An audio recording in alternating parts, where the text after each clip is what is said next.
Hey everyone, welcome to Combat Confidential.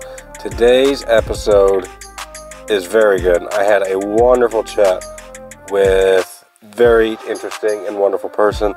Her name is Ariana Dunne. She's currently a contestant with Season 10 of Train Alta at SBGHQ. She is a life and business coach. She hosts the Solo Powered podcast. She's a lecturer. She is a columnist for Irish Country Magazine. So she just came back from a solo trip across Europe where she traveled with herself and her dog, visited several different countries, and we get to hear about that experience. We get to hear about her experience with Alta and what it has done for her and what she's planning on using that for in the future. We hear about her podcast, which I really like. It's a fantastic podcast, very well produced. I highly recommend it. It'll be linked below. Again, it's called Solo Powered with Ariana Dunne. It's on Spotify. It's pretty much anywhere you can get a podcast. Check it out. It's very good. So without further ado, thanks for sticking around. Thanks for tuning in again. Please be sure to like, subscribe, follow to stay up to date with what's going on with Combat Confidential. So without wasting any more time, here we go. 3, 2, 1, you are in.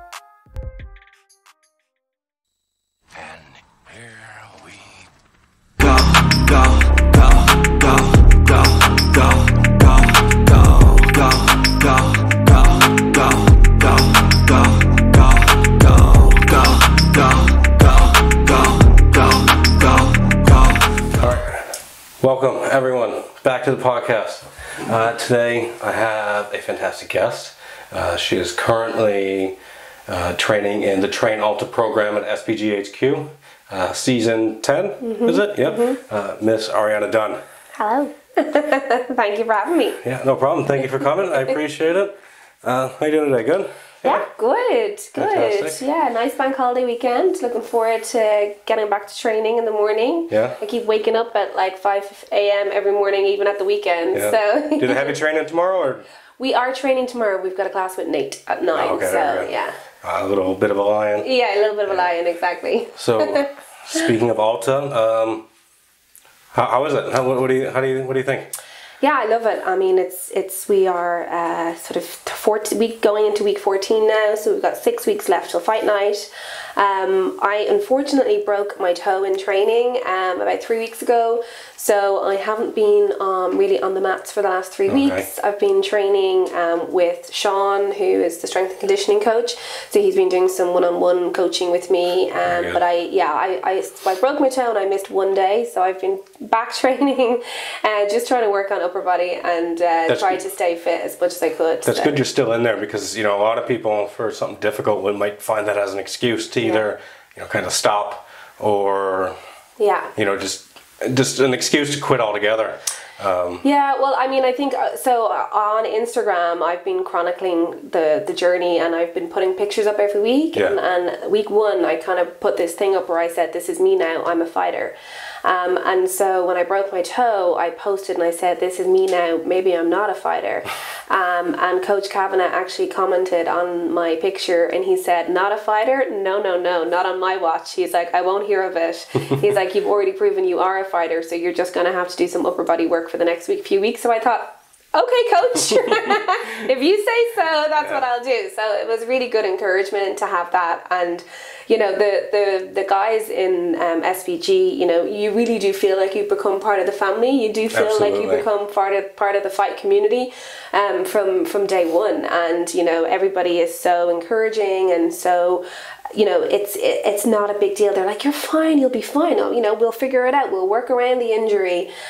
So I think when I made the decision to do it, I really made that decision, and so dropping out wasn't an option, even with the broken toe. So yeah, I unofficially broke my toe about 3 weeks out from my fight. Okay. And I never went and saw a doctor, but it was clearly broke because my entire foot was just swollen and black and blue, and so I technically fought with a broken foot. Well, that's encouraging. I can do so it was tough, and it definitely hurt, and I couldn't kick. Okay. Kicking wasn't really my strong suit anyway. Right. But it was sore. But it can definitely be done, is my point.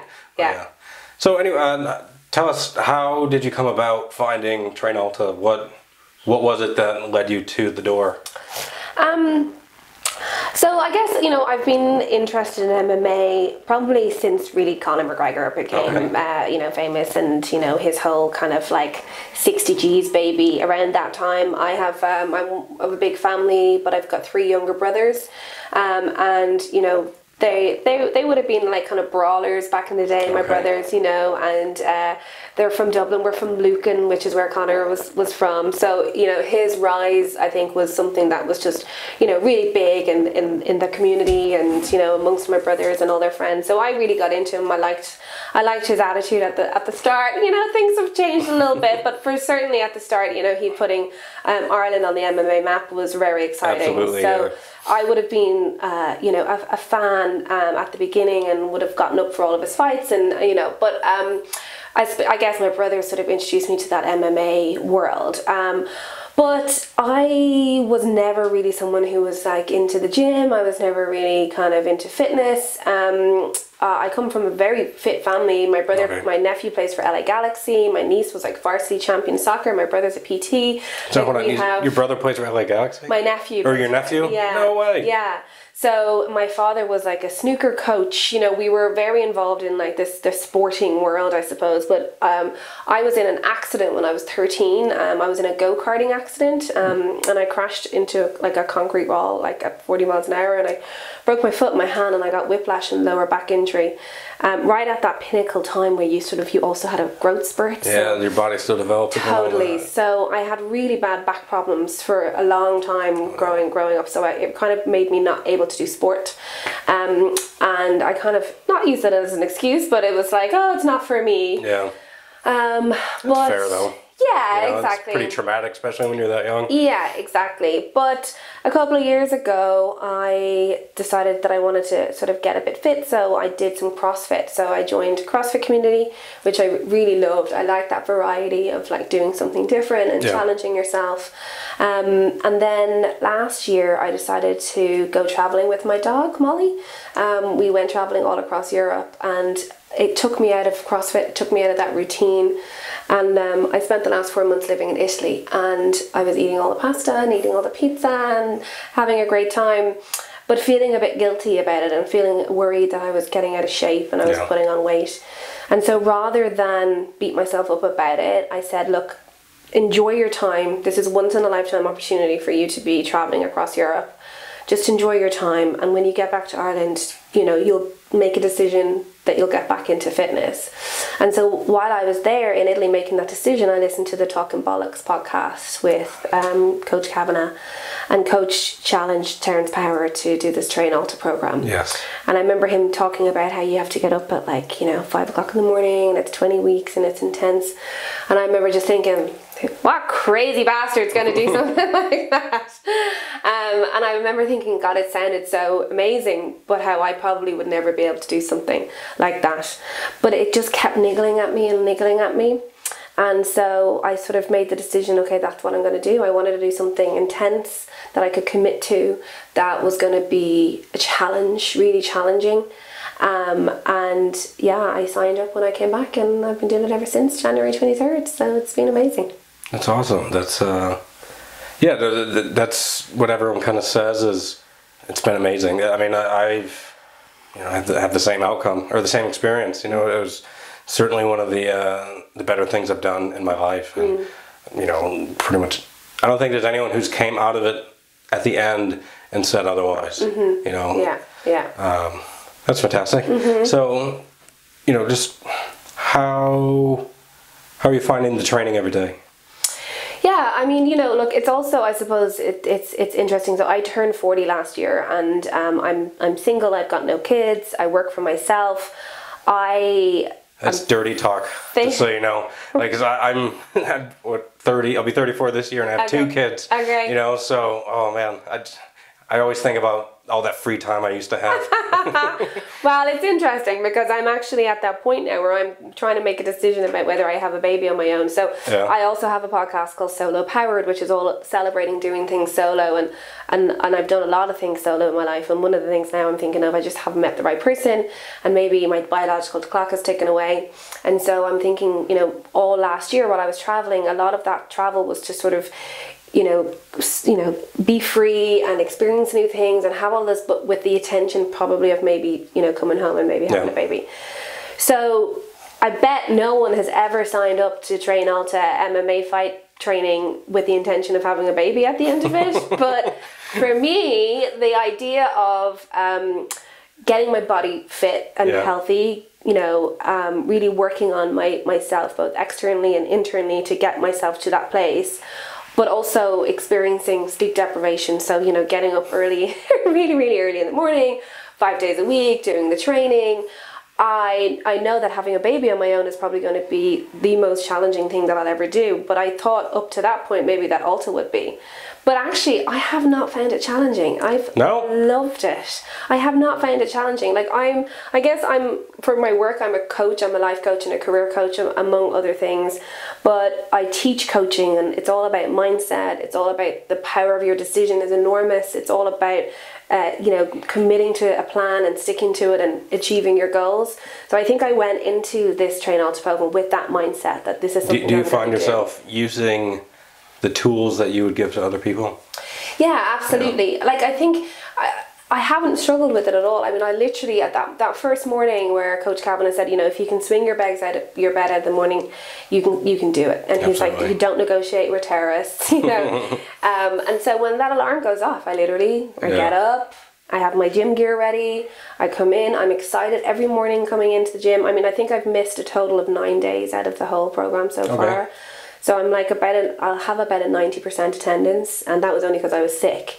So yeah, it's actually not been challenging, which is kind of exciting for me because people say it's one of the most challenging things. You mean challenging in the aspect of like your mindset? Because it's certainly difficult, challenging physically. Yeah. No. No. And I don't know whether CrossFit has prepared me for that either. Yeah.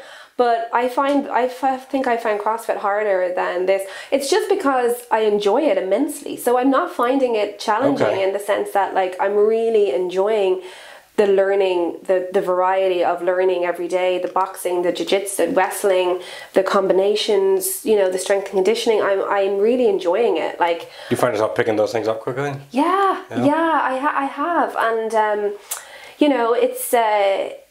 what I love about it is that it's so physical, but yet you don't realize how physical you're being because you're so in the moment. Yeah. It's very, what I suppose, I was also doing a mindfulness course while I started doing the training, and I actually stopped doing it because I find it more mindful doing the fighting than any other thing. Like for that 1 hour that you're training, nothing else matters. Absolutely. You forget everything else. You're just right there in that moment. You have to focus on that. Focus on what you're doing, focus on your opponent, focus on yourself, focus on your body, focus on the training, focus on the coaches. It's an incredibly mindful one of the things I heard the other day, and it makes perfect sense to me, jiu-jitsu, MMA, boxing, any of that, it's really good for people who it's good for people who want to be comfortable failing, or people who I don't want to say necessarily want to fail, but like they have to be okay with failure, because if you're sparring, you know, and you get tapped, everything's gonna stop. You're gonna pause. You know, you're gonna shake hands, and then you got 3 minutes left on the clock, so you're gonna continue to go. Yeah. You know, so you have to be comfortable with, you know, with not doing well. And then just kind of getting over it, and then just moving on with it. Yeah. You know? But you see, like I teach a confidence course as part of my various different things that I do. One of the things I teach is confidence.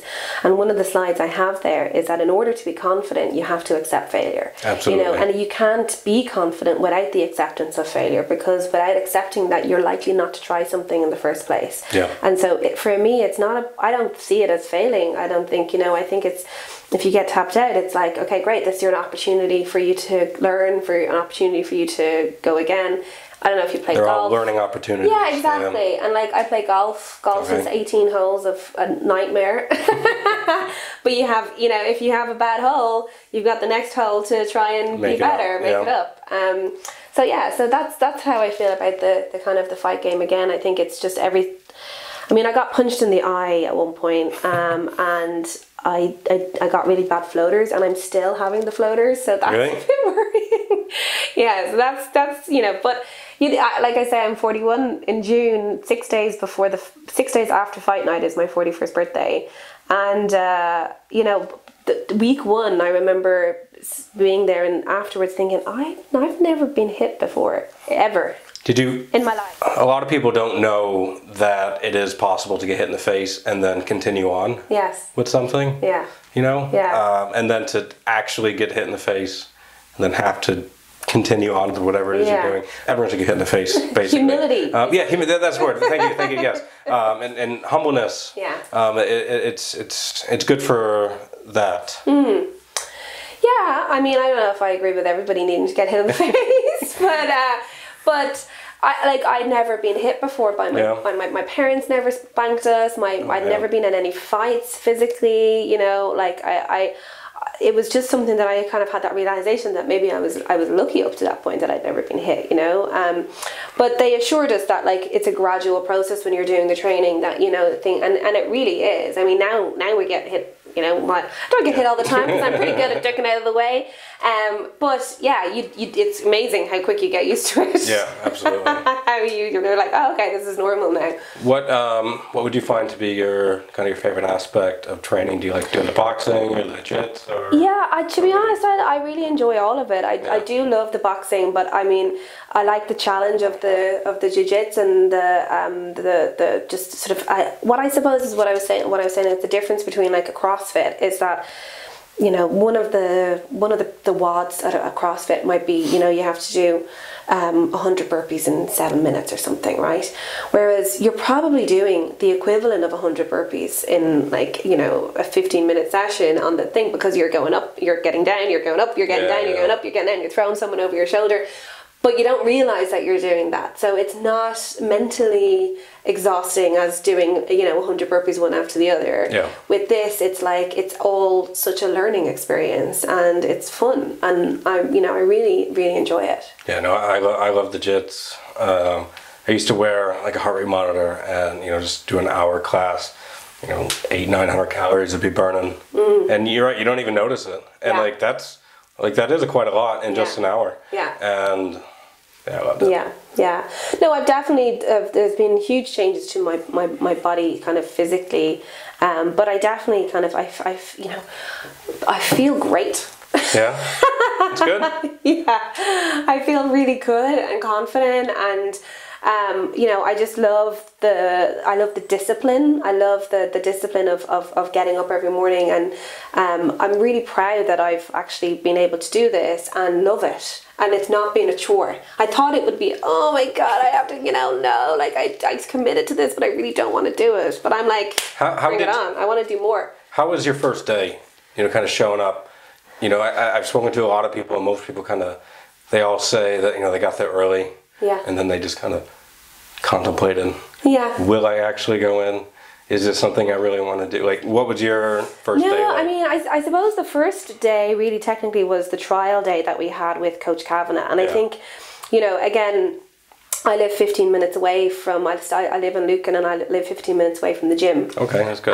Yeah, and I remember just thinking in my head, like, you know, going into it, like how lucky I was that I had 15-minute access to one of the greatest MMA gyms in the world, right? And access to one of the greatest MMA coaches in the world and one of the greatest teams in the world, right? So, like, how lucky I was that, you know, lots of people would love to be in my position, that they can just get in their car and be 15 minutes away. And it felt to me like not a case of why would you do it, but why wouldn't you do it? Really? You know, like what an amazing opportunity that I have on my doorstep that I wouldn't have, you know, had the luxury of being a part of had I not made the decision to do it. Yeah, that's a fantastic way to look at it. Yeah.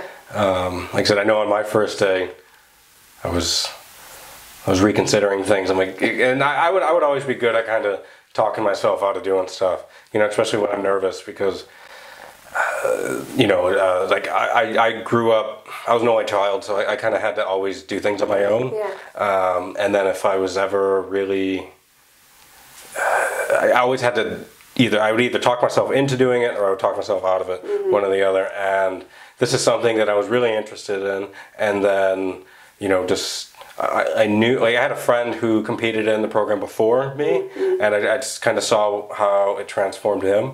And I'm like, at that point in time in my life, I was kind of going through some stuff, and, you know, I put on a bunch of weight, and, you know, I wasn't happy with a lot of things, and like I knew I needed to change. And I'm like, if this works for other people, then, you know, I'm no different. So I forced myself in.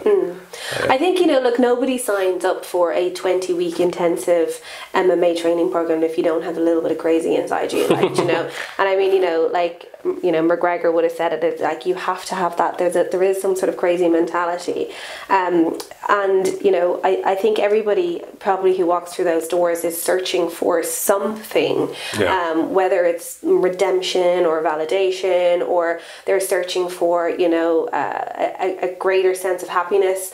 And you know, I'm lucky in the sense that I had an incredible year. I'd had an incredible experience traveling, and up to this point in my life, I've had a great life, right? So it wasn't that, but I guess what I talked about earlier about having the baby and that challenge, that intensity, that kind of, can I do this? You know, when I told people that I was doing it, I mean, people were just like flabbergasted, like, you know, why are you? Did anyone try to talk you out of it? My mom tried to talk me out of it, yeah, and you know, she was like, Ariana, you know, you're 40, like, you don't need to be doing this, you know. I thought my brothers would. My brothers have tried to convince me not to do the fight with like headshots. Like, they've tried to convince me to just do the grappling or whatever, but I'm going to do it. But do you know who your opponent is? Not yet. Matchups are next week, yeah. Okay. But I guess, you know, I guess just having that access to Coach Kavanagh, like the next day after I started, I was invited onto the Ryan Tubridy show as a guest, and I talked about my experiences of traveling and things like that. But I also told Tubridy that I was doing the training with Coach Kavanagh, and I also wrote about it. I have a column in a magazine, Irish Country magazine, so I wrote about doing it in the magazine as well. So I had kind of put it out there to the world that I was doing it. And you know, I'm definitely committed. It was committed, yeah, it was committed. So so that kind of helped as well, for sure. Yeah, that's great. We'll pivot here for a minute. Tell me about your solo trip across Europe. That sounds fantastic. Yeah. So I suppose, like, during COVID, when everything was locked down and we weren't allowed to go anywhere and our wings got clipped, I felt this overwhelming urge to just get in my car and drive. Like, I just was like, what? Like, we're trapped, you know? And that really sort of rattled me. And yeah, like I said, you know, I'm very fortunate that I'm not married and have no kids. But what I meant was, I was in a fortunate position that I was able to do something like that, like to go away, that I didn't have like commitments in that way. And all of my work had gone remote during COVID, and it sort of stayed remote more or less. And I just thought, like, I have this opportunity to do this. Again, why wouldn't I, right? That kind of mentality. So my little dog Molly and we packed up my car and we left in February 2022. Spent a month in Paris, living in Paris in Montmartre, which was amazing. Then spent 2 months near Alicante, Valencia in Spain. Then over to Portugal, to like Lisbon, Albufeira. I spent my 40th birthday in Marbella. Had a month-long birthday with like friends and family coming out. Then one way to spend your 40th, for sure. Yeah, right, I know. Then I spent 4 months in Italy, traveling all around Tuscany, Como, Garda. Where did you stay? Where would you stay? Airbnbs. Really? Okay. Yeah, and then I made my way over. You ever camp anywhere, or? No, I didn't camp, no. Made my way over to Croatia, spent a couple of weeks in Croatia, and then kind of came back through Austria, Switzerland, Liechtenstein, you know, back up into France, and then back through the UK home. So about 10 months altogether, and yeah, absolutely loved it. And it was all solo, just met incredible people. had incredible experiences, and just, you know, really lived the dream, I suppose. Did you learn anything? I learned that there's no place like home, I suppose. You know, it's like so many people were saying to me, you're living the dream. And I was it's funny because I learned that there is no dream, you know, like where you are is where you are. And, you know, people talk about like, you know, traveling around and being, and it is, and it's great. And I had an amazing time. I can't complain about it at all, but it gets tiring after a while, you know, moving around, packing up. It gets tiring after a while, you know, like being, you know, in new neighborhoods and new places, and, you know, living out of a suitcase. Living out of a suitcase, exactly. So I've been back now 4 months, and back in my apartment, and, you know, really loving being home and really loving that I had that experience. But I also knew that I would probably be really depressed coming home because I had such a packed year.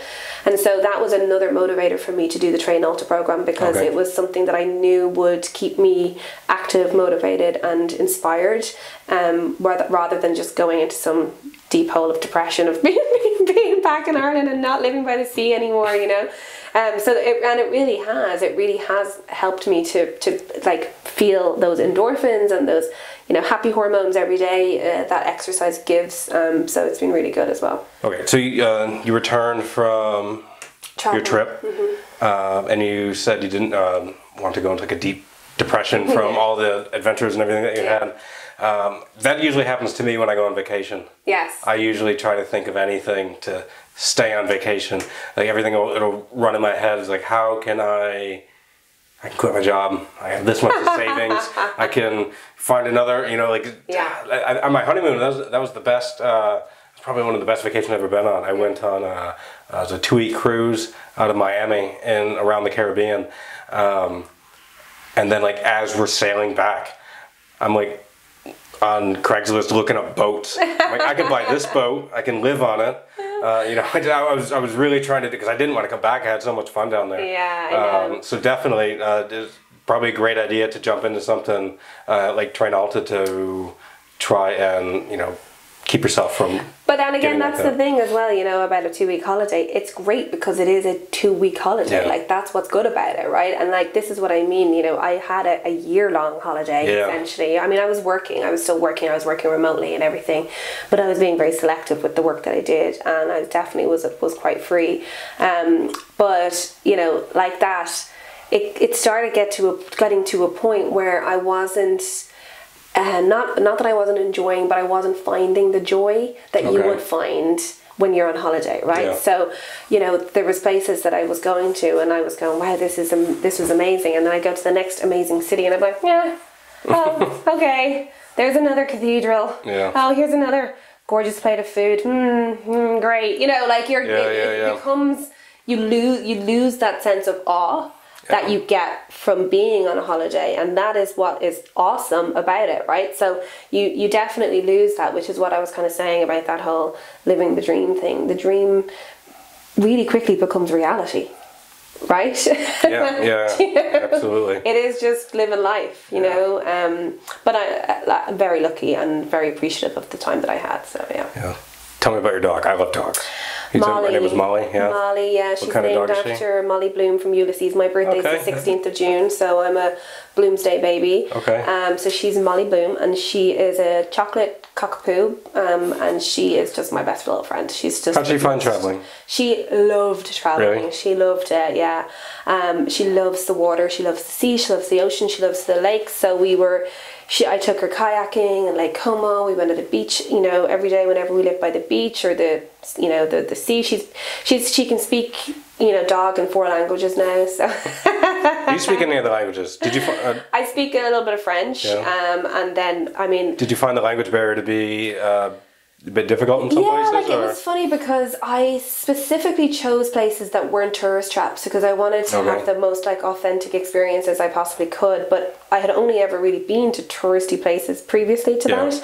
So I remember like rocking up to Spain and you know, places I'd been before, like Ibiza, Barcelona, like Lanzarote, everyone spoke English, and here I was in this small little town called Denia and no one spoke English. I was like, oh, okay, because I'm in Spain, that makes sense. But I mean, you can communicate with hands and gestures and, you know, picking up little words here and there. And so, you know, like one of the funniest times in France, and I was trying to buy a fly swatter. It was like 40 degrees and there was like flies. Wow. And I was in this huge supermarket and I was trying to explain to the guy, and you know, he was French, and I was like, I'm looking for a fly swatter. He was like, c'est quoi? I was like, he was like, d'accord. Brings me straight to the fly swatter face. Oh, that's so, awesome. yeah, having to mime quite a bit, which was fun as well. Yeah. That's great. Sorry, so you had mentioned earlier about wanting to take on, after Alta here, potentially having a kid. Yeah. What am I trying to say? How do you plan on going about that route? You want to, because I know there's a lot of men in the training program. You know, my wife and I have a family friend who went the IVF route. Yeah. And you know, she has a child now. Yeah. So is that what you're looking at? So it would be the donor sperm route. It would basically be, I literally had an appointment last week. It would be the donor sperm route. It would be IUI probably in the first instance. You know, I have no reason to believe that I can't get pregnant other than the fact that I don't have any sperm, right? So there's no, as far as I'm concerned, fertility issues other than the fact that I am 40 and you know, it starts to decline from there on in. So but I would probably just try that and try that maybe a couple of times if I needed to, and then maybe if I had to progress. But I'm still wavering. I'm still not 100%. So I've signed up to some you know, therapy sessions to kind of talk about it. I feel like I want to do a due diligence and a duty of care on myself to really talk about all of the different options that I have before me, because I have a great life right now. I've got a lot of freedom, as you said. You know, you question where, you know, where you had your time, and I have 15 nieces and nephews. I have a bunch of godchildren, and you know, I have Molly, who's just, I adore her. But I'm also in a good position. I own my own place. I've got a good job. I've got, you know, good income. So you know, there's a lot of pluses to the situation that I'm in. I think, you know, I don't really want to go through the rest of my life without having the experience of being a mother and having a child. But I just, you know, having one on my own is a big decision, and it's for so many different reasons, it's a big decision. So I have to make that decision probably within the next 12 months though. Yeah. So definitely not before my fight night. Definitely not before June. But yeah, it's something that is, you know, I thought Alta was going to be a big deal, but I will say, I'll say two things. One, usually when I meet someone and they say they would like to have kids, I usually say, do you have siblings? And they say yes, and I say be an aunt, be an uncle, because you get all the benefits of children without without most of the drawbacks. Yeah. But that being said,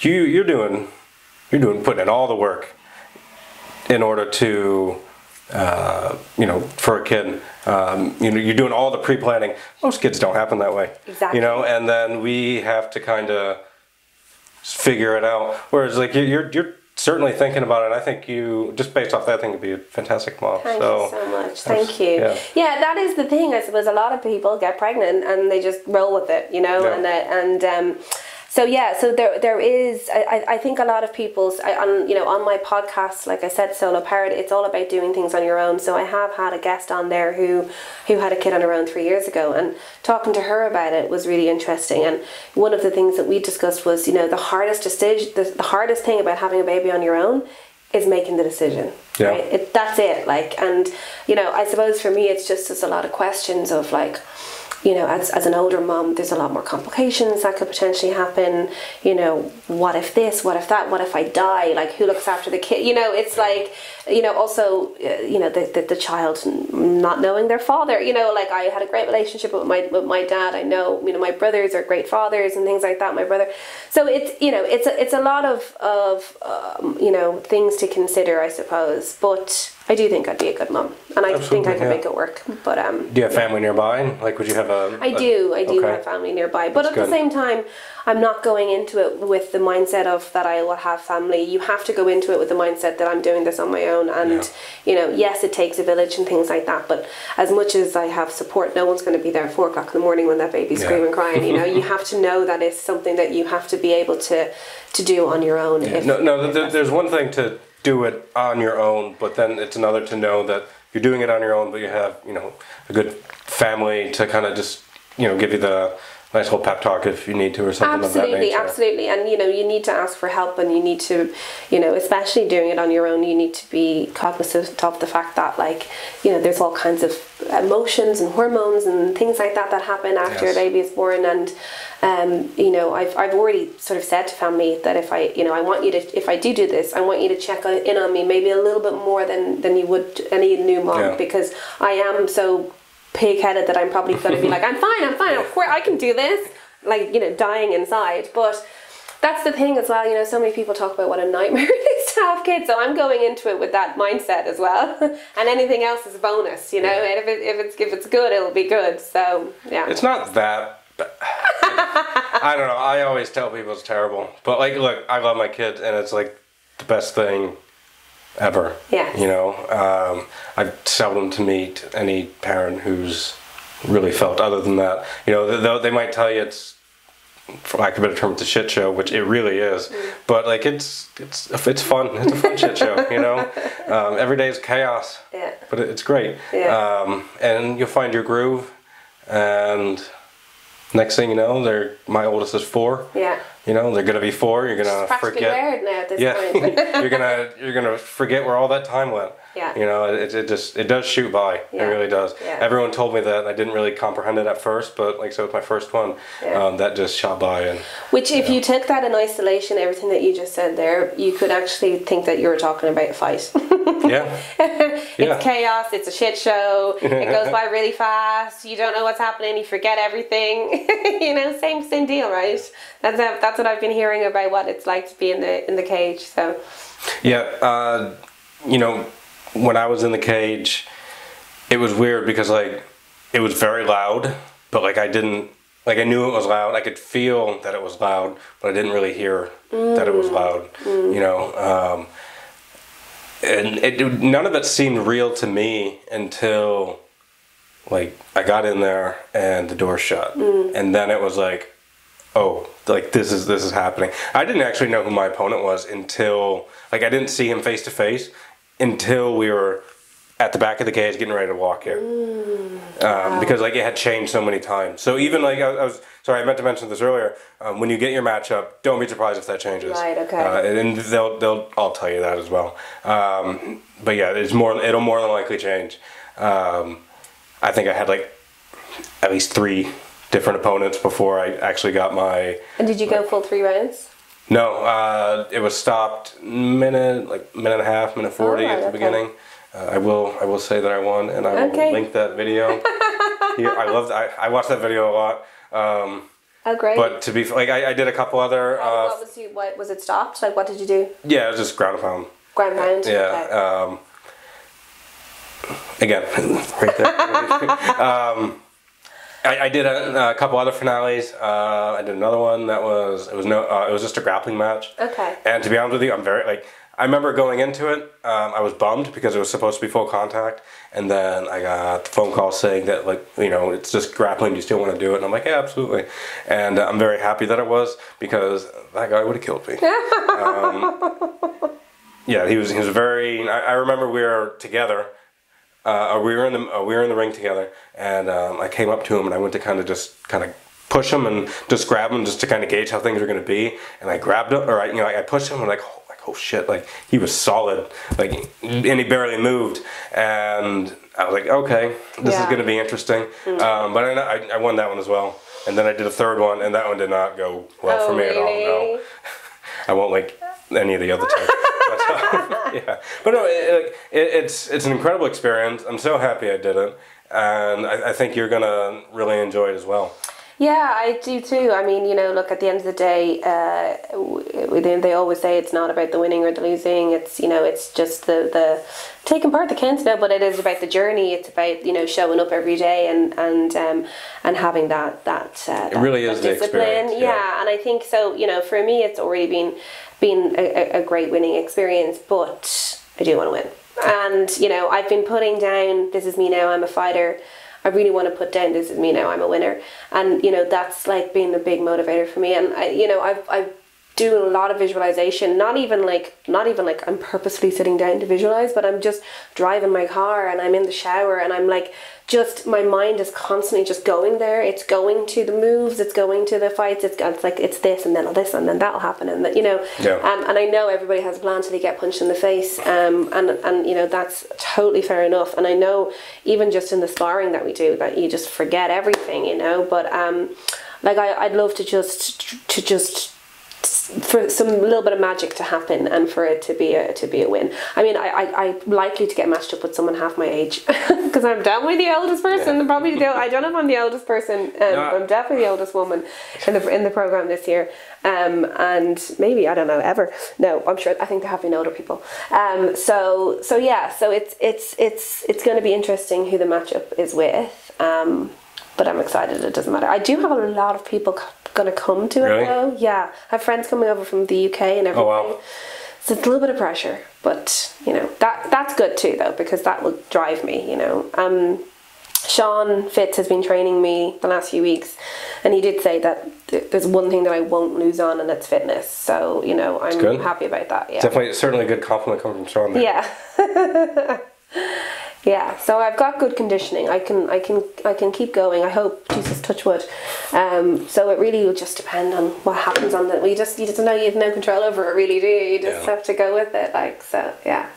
Have you found yourself kind of coaching any of the other athletes that you're competing with or training with? Yeah, a few of them have reached out to me. I mean, I suppose I am a natural motivator, and I am I sort of know everybody in the group, and I chat to everybody, and I've definitely coached a lot of the girls, especially in the girls' changing rooms. One of them in particular had a really bad fear of needles, and so she obviously we have to do the medical, and she was really terrified. So I did a lot of sort of trying to talk with her and coach with her about that, and we also did the flow recovery, myself and this girl, we did it, and so she was a great help to me then, because she does a lot of sea swimming, and I don't cope very well with the cold.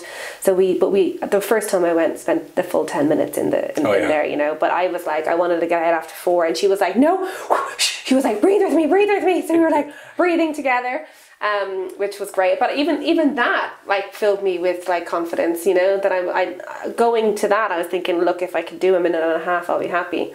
So first go 10 minutes, I was like, boom. Yeah, that was tough. I've been there before. It's a great place. I went there with my wife, and she was a champ, because she was in there up to her shoulders and just not a bother. Yeah. Whereas me, I'm over there, shaking and can barely get any words out. And meanwhile, she's talking to Steve in just regular tone.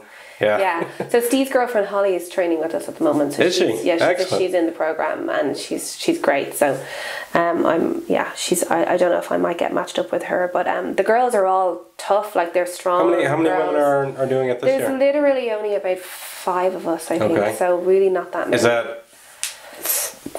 Is that as many that had started, or did we lose a few? There were some girls who were ex-competitors who had done the program before, who kind of come and gone. Yeah. But there's literally 5 of us who started fresh this year, fresh for season 10. One of them isn't fighting, so that leaves kind of 4 of us. And Holly's only 3 days, so we don't know if she can actually fight. So it's and the girls were all very different weight classes, the ones that we are there. So we literally have no idea who we're going to get matched up with. We don't know if there's going to be other people from the other gyms, or really how it's going to work. We don't know. Yeah. So. No, I know that's usually the toughest part, and they do their best to match up as best they can. And on occasion they will, draw former contestants from, other gyms, either like Cork or, even former contestants from Charlestown there. Yeah. And HQ. Yeah. The contestant who isn't competing, is it because she doesn't want to, or? She doesn't want to. Yeah. She's a pacifist. Yeah. No, the reason I ask is because that's one of the things, when I'm telling people about this, the whole program in general, when I'm telling people about it, I do say it's like, you don't have to fight at the end of it. And you're certainly not going to be pressured into it if you're not comfortable doing not it. At all. And it's not even, the fight is just, like that's the icing on the cake, and like that's not even, yes, that's what it's about, but that's not necessarily what you're there for, if that makes sense. Yeah.